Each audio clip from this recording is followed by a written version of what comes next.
Halo semuanya, perkenalkan saya Muhammad Noval dengan NIM 13026200016. Nah, pada video ini saya akan membahas mengenai efek fotolistrik untuk memenuhi nilai tugas proyek akhir mata kuliah Fisika Modern dengan dosen pengampu Dr. Hadinas B. MSU. Kita mengetahui bahwa Einstein termasyhur dengan teori relativitasnya. Hampir semua orang kenal dengan formula Einstein, yaitu E sama dengan mc kuadrat.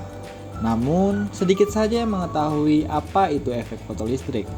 Padahal, yang mengantarkan Einstein sebagai ilmuwan penerima hadiah Nobel adalah karena efek fotolistrik yang sekitar tahun 1905 dikemukakan olehnya. Kesesuaian antara teori dan data percobaan pada efek fotolistrik membuatnya mendapatkan hadiah Nobel dalam bidang fisika pada tahun 1921. Nah, untuk memahami fenomena efek fotolistrik, berikut adalah peralatan yang digunakan oleh Einstein. Sebuah tabung kaca, di dalamnya dapat dikatakan hampa udara. Kita sebut saja sebagai tabung hampa udara. Di sebelah kiri tabung, di sana terdapat elektroda yang terhubung dengan kutub negatif sumber tegangan DC yang dikenal dengan katoda. Sedangkan di sebelah kanan tabung, di sana terdapat elektroda yang terhubung dengan kutub positif sumber tegangan DC yang dikenal sebagai anoda.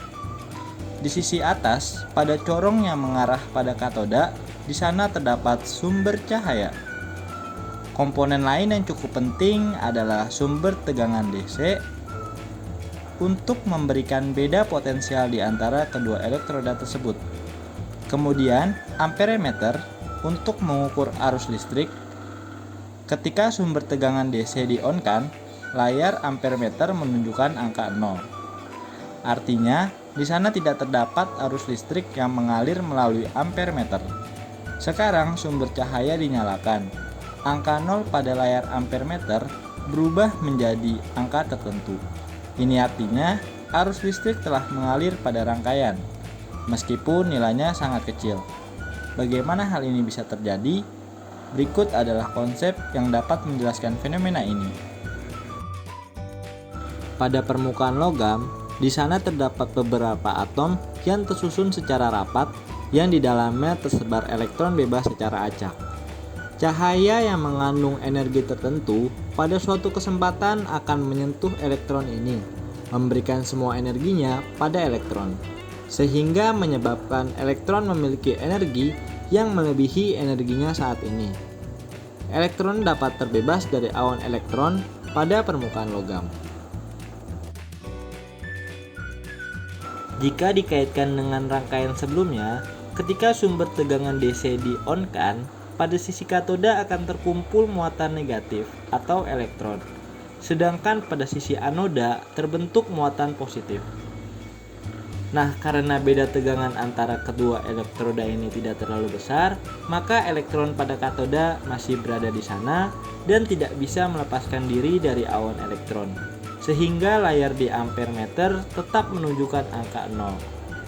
Nah, ketika sumber cahaya dinyalakan, gelombang cahaya menjalar menuju katoda. Elektron bebas pada permukaan katoda akan terlepas dari awan elektron yang kemudian bergerak menuju anoda. Selanjutnya, elektron tersebut mengalir ke dalam rangkaian melalui amperemeter.